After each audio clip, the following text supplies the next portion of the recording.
Hello my dear students, so welcome back. I hope you all are fine. तो आज हम करेंगे class 10 की साइंस की वर्कशीट नंबर 22। डेट क्या है हमारी बच्चों?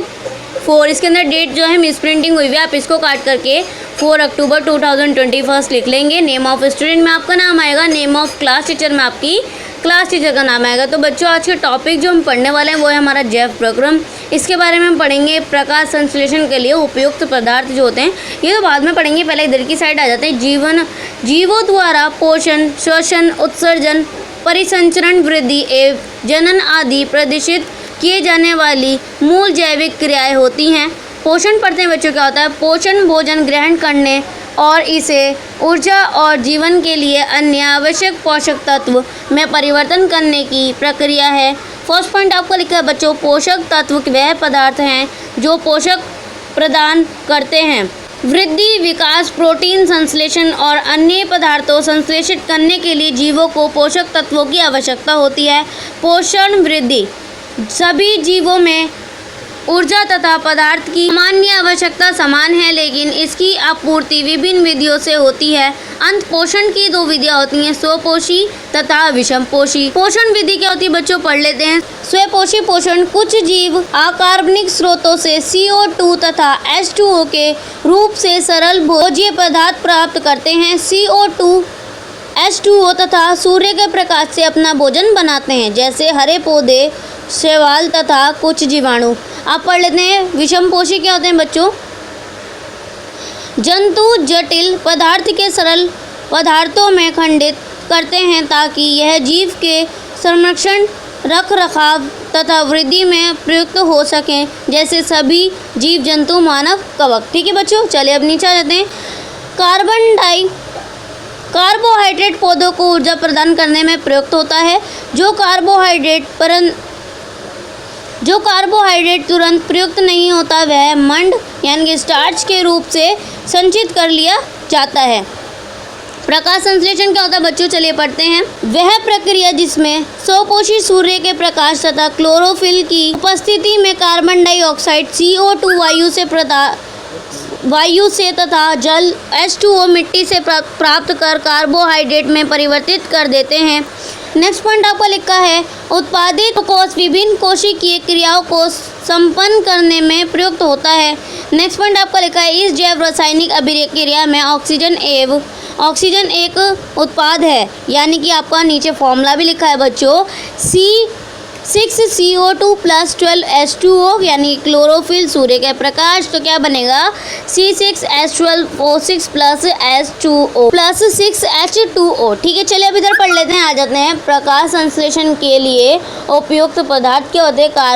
आपका लिखा है यहाँ पर कार्बन डाइऑक्साइड, जल और सूर्य का प्रकाश। तो पहले पढ़ते हैं, लिखा है हमारा स्टोमेटा द्वारा प्रवेश, जल जड़ों द्वारा अवशोषित और यहाँ पर क्लोरोफिल द्वारा अवशोषित।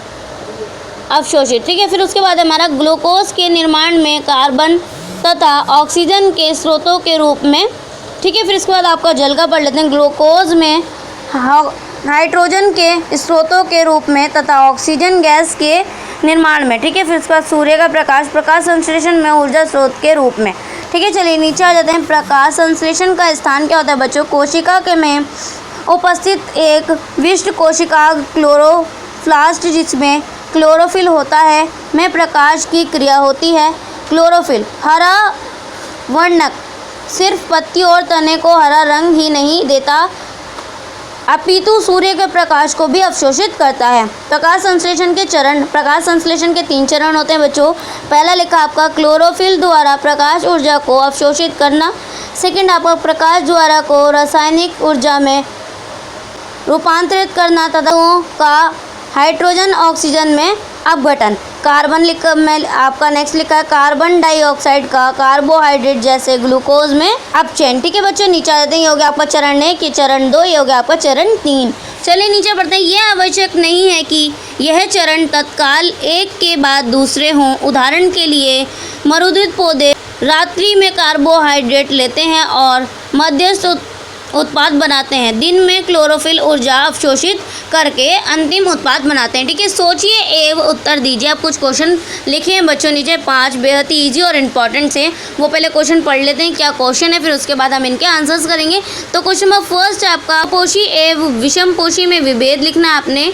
नेक्स्ट आपका उस प्रक्रिया की व्याख्या कीजिए जिसके द्वारा स्वपोषी अपना भोजन बनाते हैं। इस प्रक्रिया का जैव रासायनिक समीकरण भी लिखें। क्वेश्चन नंबर थर्ड आपका प्रकाश संश्लेषण के लिए उपयुक्त पदार्थ कौन कौन से हैं, ये पदार्थ किस प्रकार एक प्रक्रिया में सहायक होते हैं। क्वेश्चन नंबर 4 आपका प्रकाश संश्लेषण कहाँ होता है। फिफ्थ क्वेश्चन आपका प्रकाश संश्लेषण के विभिन्न चरणों को लिखिए। तो क्वेश्चंस काफ़ी इजी और कॉम्प्लिकेटेड भी हैं बच्चों, तो इनको आप अच्छी तरीके से याद कीजिएगा। चलिए इनके आंसर्स कर लेते हैं फटाफट से। स्वपोषी एवं विषमपोषी में आपने क्या लिखना, अंतर लिखने तो लिख देते हैं। आप लिखेंगे पहला स्वपोषी का लिखेंगे आप, यह पोषण हरे पौधों में पाया जाता है। ठीक है, विषम पोषी का आप लिखेंगे यह पोषण कटीले तथा जंतुओं में पाया जाता है। ठीक है, फिर उसके बाद सेकंड लिखेंगे आप स्वपोषी का, यह पोषण में कार्बन डाइऑक्साइड तथा जल से कार्बनिक पदार्थ का निर्माण होता है। ठीक है, फिर विषम पोषी का आप लिखेंगे जंतु अपने भोजन हेतु पौधों एवं शाकाहारी प्राणियों पर निर्भर करते हैं।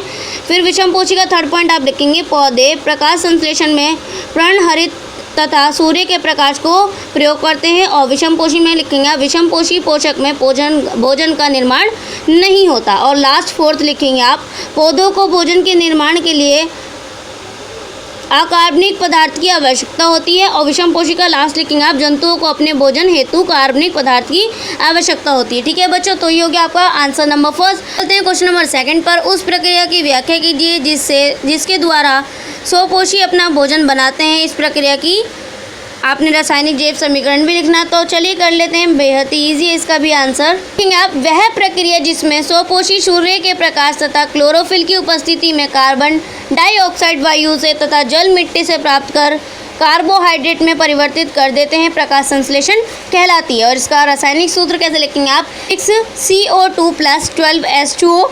तो आप इसको लिखेंगे ऊपर क्लोरोफिल, नीचे सूर्य का प्रकाश, और आगे जाके क्या बनेगा बच्चों, C6H12O6 + 6O2 + 6H2O यानी कि जल और हमारा क्लोरोफिल। ठीक है, चलिए अब चलते हैं नीचे क्वेश्चन नंबर थर्ड पर। प्रकाश संश्लेषण के लिए उपयुक्त पदार्थ कौन कौन से हैं, यह पदार्थ किस प्रकार इस प्रक्रिया में सहायक होते हैं। तो बच्चों इसका आंसर नंबर थर्ड आप लिखेंगे। तो मुख्यतः 3 पदार्थ हैं, कार्बन डाइऑक्साइड गैस, जल और सूर्य का प्रकाश। कार्बन डाइऑक्साइड ग्लूकोज के निर्माण में कार्बन तथा ऑक्सीजन के स्रोतों के रूप में होता है। जल ग्लूकोज में हाइड्रोजन के स्रोत में रूप में होता है। ठीक है, और लास्ट लिखेंगे आप सूर्य का प्रकाश संश्लेषण में ऊर्जा स्रोत के रूप में होता है। अब आ जाते हैं क्वेश्चन नंबर 4 पर। प्रकाश संश्लेषण कहाँ होता है बच्चों, तो आप लिख देंगे क्लोरोप्लास्ट में। कहाँ, क्लोरोप्लास्ट में। ठीक है, फिर क्वेश्चन नंबर 5 आपका प्रकाश संश्लेषण के विभिन्न चरणों को लिखिए। तो लिख देंगे आप प्रकाश संश्लेषण के मुख्यतः 3 चरण होते हैं। क्लोरोफिल द्वारा प्रकाश ऊर्जा को अवशोषित करता है। और नेक्स्ट लिखेंगे आप प्रकाश ऊर्जा को रासायनिक ऊर्जा में रूपांतरित करना तथा जल अणुओं का हाइड्रोजन ऑक्सीजन में अपघटन। और लास्ट लिखना आप कार्बन डाइऑक्साइड का कार्बोहाइड्रेट जैसे ग्लूकोज में अपचयन। ठीक है बच्चों, तो ये थे हमारे 5 क्वेश्चन जिनके हमने आंसर कर लिए। एंड आई होप आप लोगों को वर्कशीट समझ में आ गई होगी। सो प्लीज़ चैनल को सब्सक्राइब करना मत भूलिएगा और बेल आइकन को भी प्रेस कीजिएगा। और अदरवाइज बच्चों कोई भी प्रॉब्लम होती है तो कमेंट सेक्शन है, आप पूछ सकते हैं। और प्लीज़ वर्कशीट को शेयर ज़रूर कीजिएगा। चलिए बच्चों, मिलते हैं नेक्स्ट वीडियो में, तब तक के लिए take care and good bye.